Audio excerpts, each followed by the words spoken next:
So we'll talk about optimization techniques today. I think I had two persons that said took optimization before. Are there more? Is there anyone who took optimization courses? So okay, the motivation is in machine learning. We're trying to find a model that fits the data the best. So with the log likelihood, we want to, so MLE is a typical example. We want to maximize the likelihood, find the model that maximizes the likelihood given the data set. So, so you can express a probability given the model theta, and given the data set, you can express PD given theta, and when you maximize it over, you can find the best model. So a lot of people asked on the homework one, what's MLE and what's maximum A posteriori? So map is just giving a prior, which on the possible models you can have. And then, so given the data, you have probably over the model, and then you maximize over it. So a lot of optimization functions are expressed in this way, given the loss and penalty. So how do we do optimization? We focus today mostly on convex optimization, and particularly, I'm going to cover most of the first order convex optimization techniques. And probably the next following recitation will cover constraint optimizations, such as LP, SDP, and so on. So this is the homework question we looked at. Do you guys remember how to solve this? It's fairly simple, right? Is everybody familiar with this? Yeah, okay, so easy way to do it is just take the derivative respect to beta, and then that becomes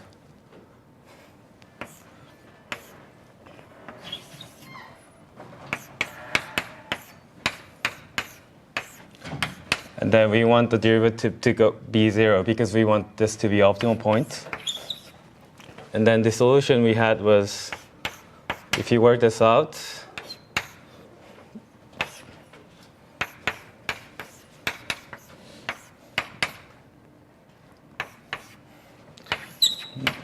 this is our optimal beta, right?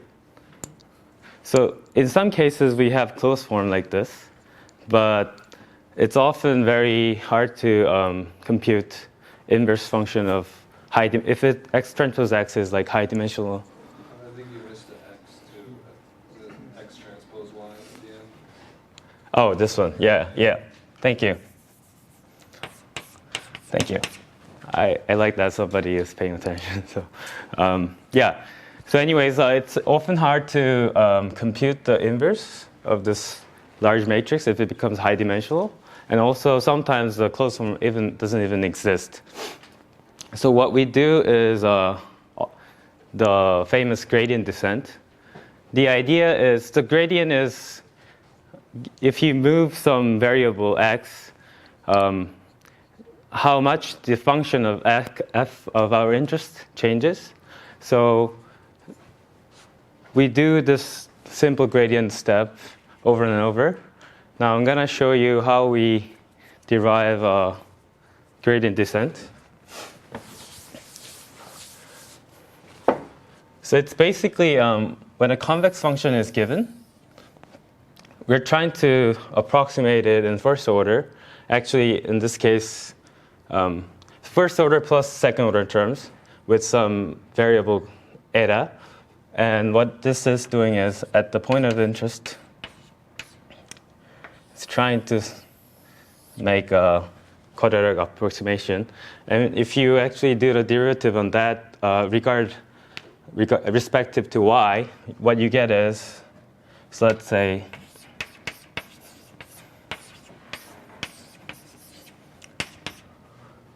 then what you get is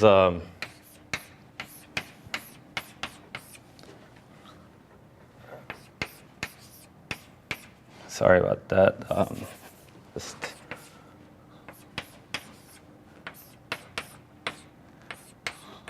right? So if you work this out, and then you want to have 0 because you want to be optimal point on this quadratic approximation. And the point you get from here, from this x, is that, can you see here on the camera? Okay. So from this, if you set this to 0, what you get is y equals x plus eta gradient of x. So this is, minus. So this is exactly the gradient descent step that I showed you earlier. And this is the motivation of the gradient descent. People use this a lot because this is just really easy to do and so on. But choosing the step size eta is not a trivial thing, because if you choose the eta to be too big, then you're going to just jump over the objectives. So here, the objective's getting smaller, and then this is the optimal point. And you want to actually descend to this point directly. However, if you have step size too big, then you're just going to jump over like that. And if your step size is too small, even after 100 iterations, you're just going to stay around the starting point, which is just a waste of your time. So the way people do it is a backtracking algorithm to find eta. So the motivation is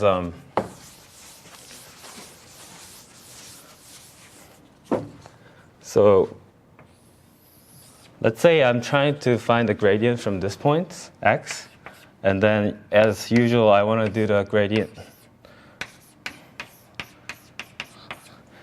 Go to the new point, let's say I plus 1 from I, xi. So when you approximate, it actually might give you some curve like this. Then the optimal point is actually over here. Well, this is not a good figure. Let's exaggerate, and then let's say optimal point is over here. Then actually your function value, still not, okay. Let's say this.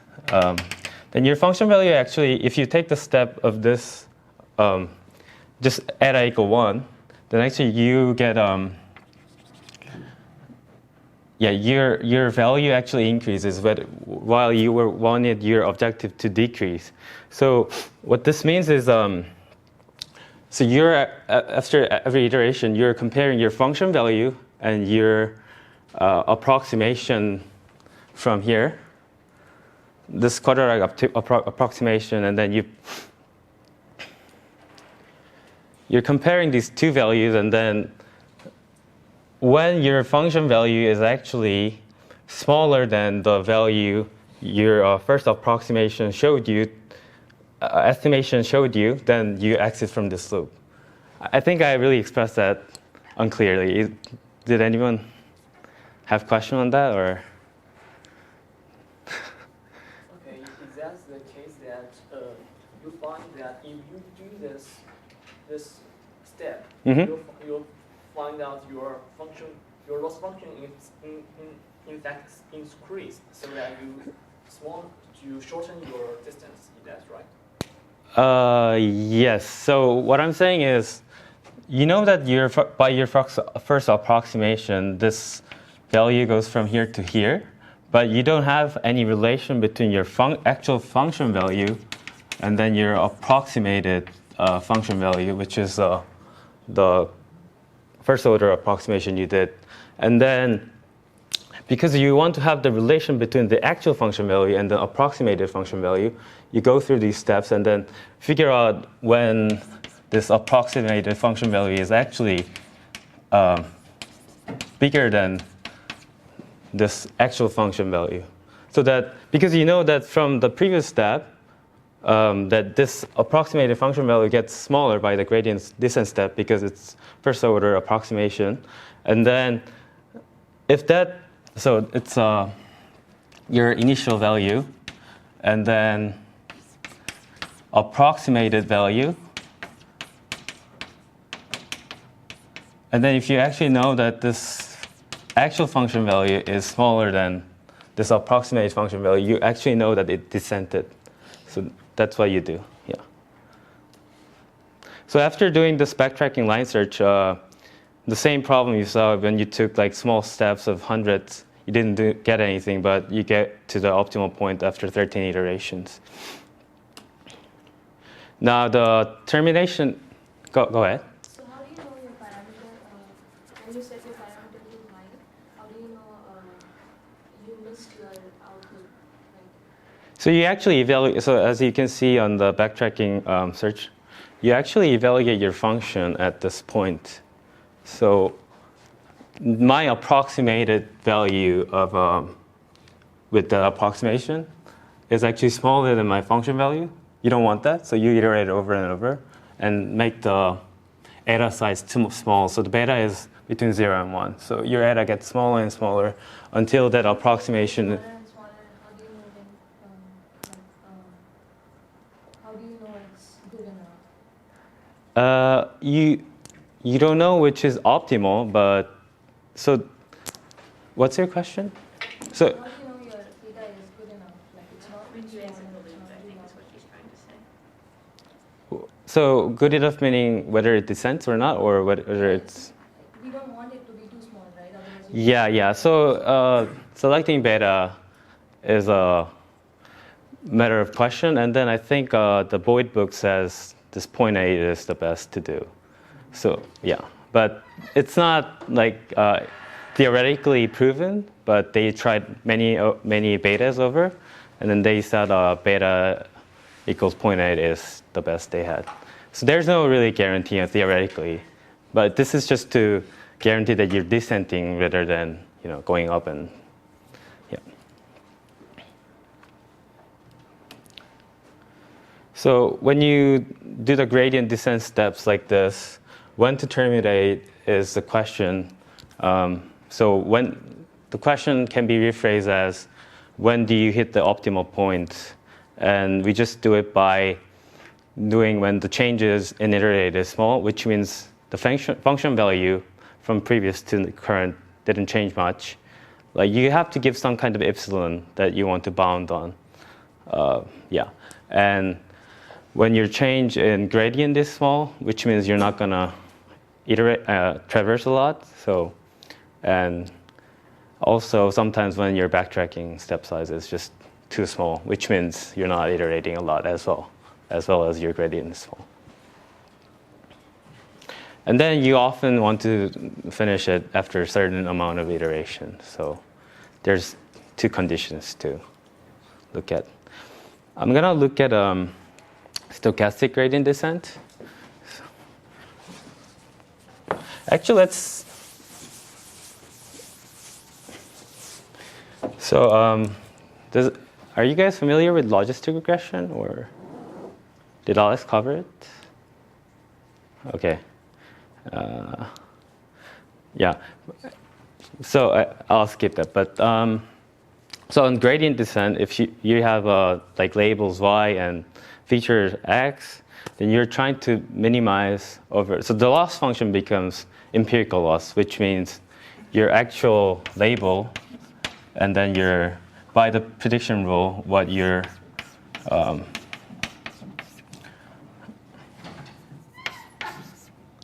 I guess this is more. So this is empirical loss. So that if you have a different with your estimation, and if your true label is different, then your loss increases by 1. This is a 0-1 loss. But anyways, so the loss function becomes in this form. But what's stochastic gradient? But it can be really costly because the size of data set can be millions, billions, and you don't want to do it over all data sets. Now, what stochastic gradient descent assumes is that you actually sample from the true probability distribution, so that you can just you can approximate this actual empirical loss by expected loss. Now, if you actually look at just single data set, say a point, the expected loss just becomes single loss. So before you're averaging over 1 over n data sets. Now you just do one pass on one data set. Before every iteration step, you're looking at every data set, but this is an online algorithm. You just look at one data set each iteration. Now, as I said, this is an online optimization. So this can be used on the stream of data set when you don't want to care about what you saw before, and then it just comes in. You just want to compute it online, then this is what you do. So because you're not summing over this, and you're not evaluating over whole n data sets, this is much cheaper. But because of that, because it has much less information at each iteration, it needs a lot more iterations. And this is not, it says stochastic gradient descent, but it doesn't guarantee a descent at each iteration. Because you're simply, so this is a loss, right? Because this depends on the whole I equal 1 to n data set, but you're trying to approximate it with just some samples of the data. So the function representation might not be exact, so that your stochastic gradient descent actually has like a bumps going up and down. As I said, it requires more iterations, and it doesn't descend always. One more thing you can do is, rather than having, so now you look at the whole data set for typical gradient descent and stochastic gradient descent, you just look at one data point. What you can do is have mini batches, which sums up to n, and then this can represent your distribution better than just a single point, right? Especially when you have a noise in your data set. You might select that one data set which is noise, and then it's not going to do a good job when you stochastic gradient descent on that data set. So because of to minimize those anomalies, and also to have faster iterations, faster convergence, mini batch method is also often used. Any questions so far? So for stochastic gradient descent, otherwise, how would you be going over all data sets? So your loss function is actually just defined as over all data sets. So you can think it as you're just trying to approximate this loss function by samples of data sets, or all possible values of your parameter? Because what you have is just, you have parameters. Yeah. So you're trying to optimize that. That's different space. But your function itself is defined on the given data set, your loss. So what are the other data sets? What do you mean by that? You mean, you said every possible data set. No, so you have a training data set, right? Yeah. So your training data set defines this function. Okay. Yeah. Do you have a following question on that, or maybe I didn't understand? So, what is it that you're not getting? What do you mean by on n data sets? So I said there's this is feature in, let's say, our k dimension, and you have label just 0, 1. Yeah. So this is typical classification problem, right? And what? So I'm just, because you said you have n data sets, not n. So you have n of these. So you have n data points. Yeah. Samples, not Oh, sorry. Yeah, no set. It's Okay. yeah. My bad. Yeah. Are you clear now? Yeah. Okay. Sorry about that. So when you can't actually differentiate exactly, you use the subgradients. So if you look at these points in this convex contour, these points you only have one tangential point, a tangential line. But if you look at this point, there are infinite possible tangential lines. You can look at this at the very famous problem, the lasso. I guess you guys all heard about it. How many of you guys heard of a lasso before? Okay, yeah. So the last problem, if you look at this L1 penalty, so let's say this is x. So here the derivative is just -1. This is just +1. But at this point, you can have tangential lines that has slope of -1 to 1, any points in the. So your subgradient is defined as the set at this point. So using this, you can do similar gradient descent method using this subgradient descent, which looks like this.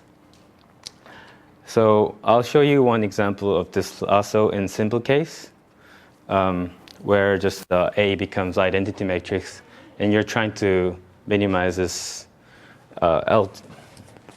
the square loss with the L1 penalty. Then if you differentiate over it, what you get is actually there's a if you differentiate over that, then you get exactly the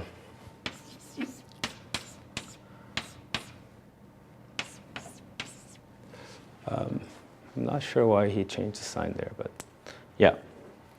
So this can be from -1 to 1.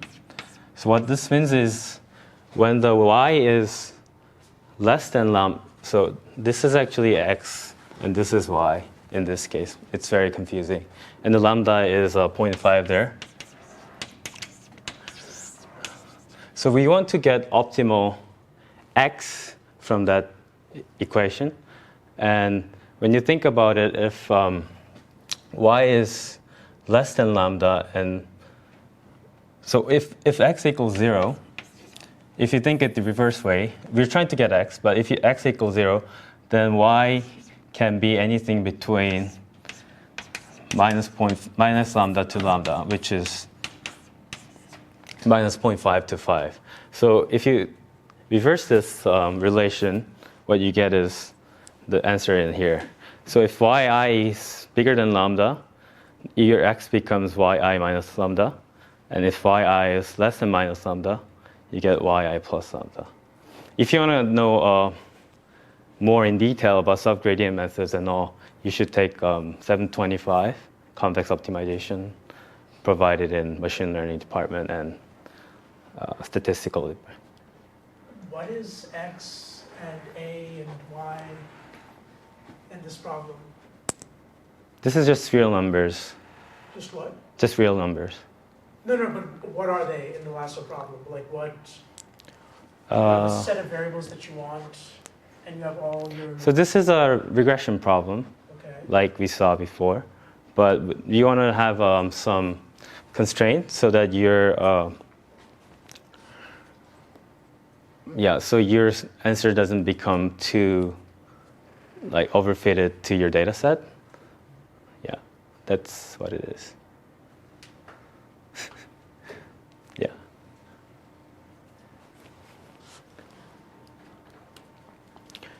So again, you can run the subgradient descent if you cannot differentiate exactly. Yeah, I think it's x minus y. I mean, can you go to the previous slide? Yeah. Yeah.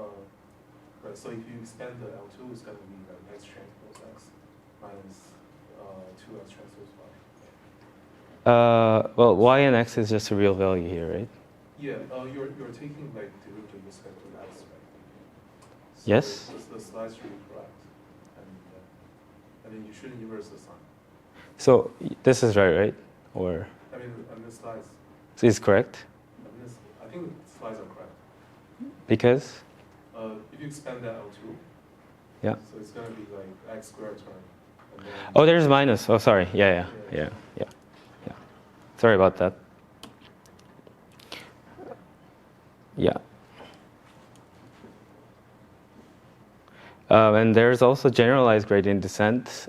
So this case, differentiable part is only g, but h is convex, but not differentiable. Then what you'd want to do is apply this proximal operator, which is just this argmean on this quadratic form, and then after doing gradient descent over G, you want to do this prox operator, then this becomes generalized gradient descent. So this can be also thought about as the projected gradient descent.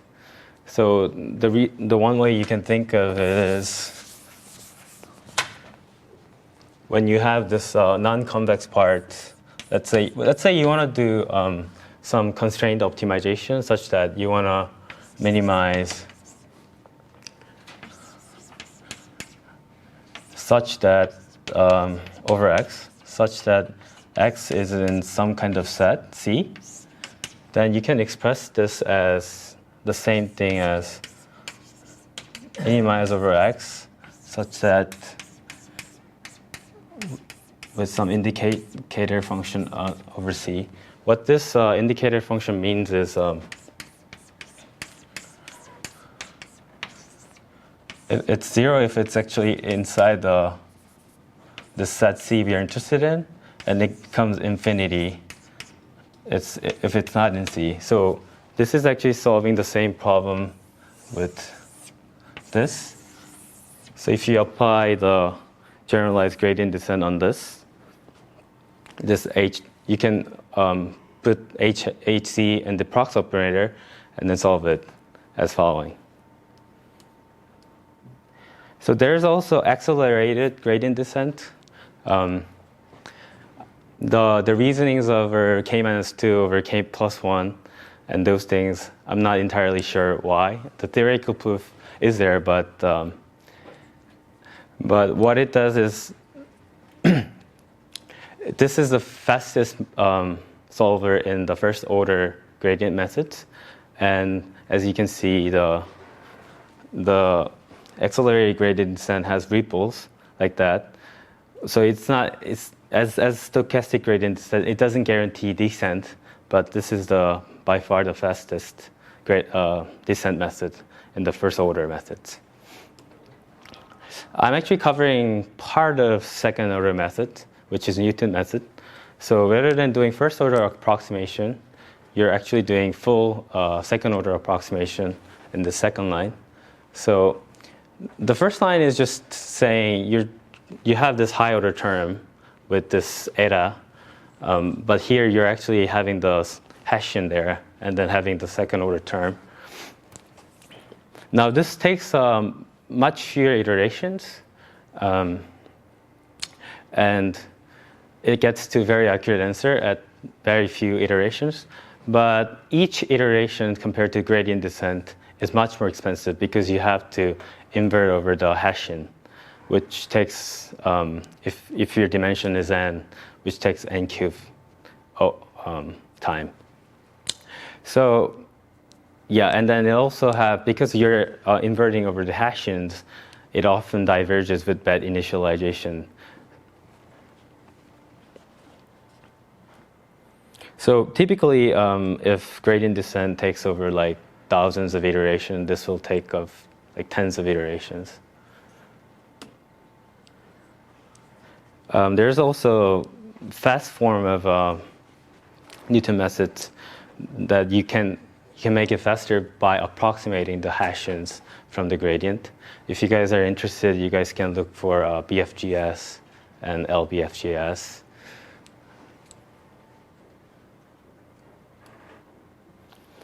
And rather than the convex, the gradient descent and stochastic gradient descent and subgradient descent I talked about, these are actually the typical forms that you'll encounter in the convex optimization world. And there are plenty of tools actually to solve this. So if you encounter this kind of forms, don't try to write it yourself, and use the tools and express the objectives clearly so that you can use the functions. So I think Ju will cover most of these. I'm not sure entirely, but I think she will cover these constrained optimization problems in the next recitation.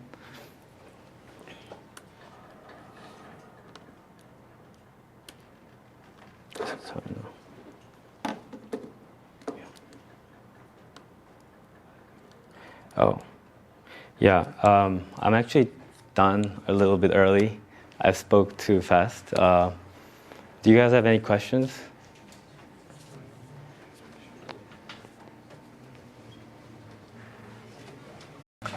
Okay.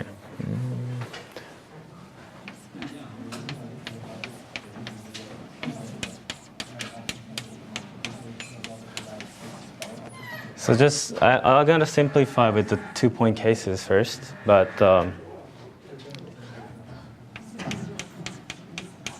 the convex function f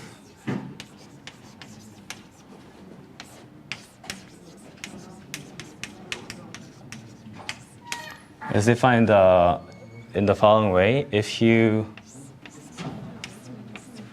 have a x1 and x2, 2 points, and then if you take a mean over those 2 points and then evaluate over the function, your function is going to be bigger.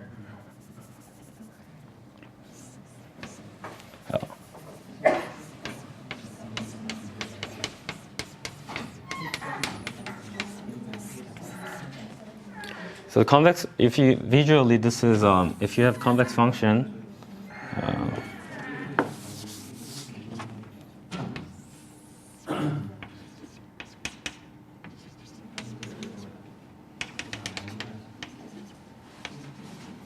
This is a midpoint, and then when you evaluate the function fx1 plus x2 over 2, then this is going to be smaller than your average over the function.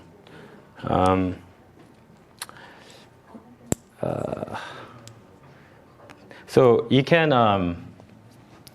generalize this into the setting of when you have endpoints, that your convex combination. Convex combination is defined in a way that convex combination of these points x1 to xn is defined as a weighted sum of xi's, where these wi's sum up to 1. So that this can be extended to in such form that your convex combination is smaller than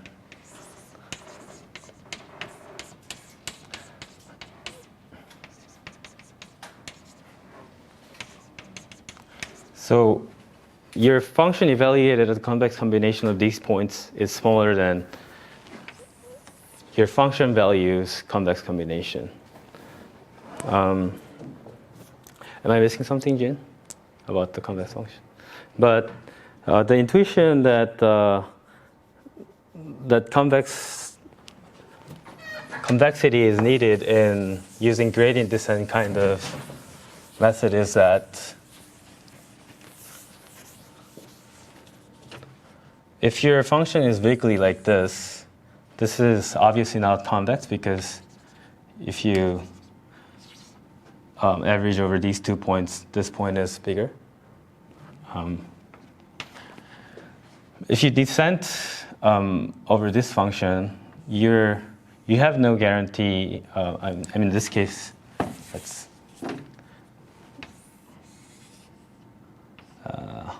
say, yeah. So if you descend over this point, you have no guarantee that your first order approximation is going to be lower than your actual function. So that doesn't make any sense to traverse over the first approximation of your function. It's only when you're convex that your linear function tangential from this all points are actually less than actual function, so that you can use this gradient descent kind of optimization. Yeah, that's the intuition.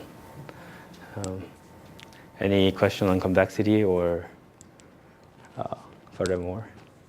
I thought this is plenty of stuff to talk about, but I guess I talked too fast or something. Yep. So we're done. Thank you.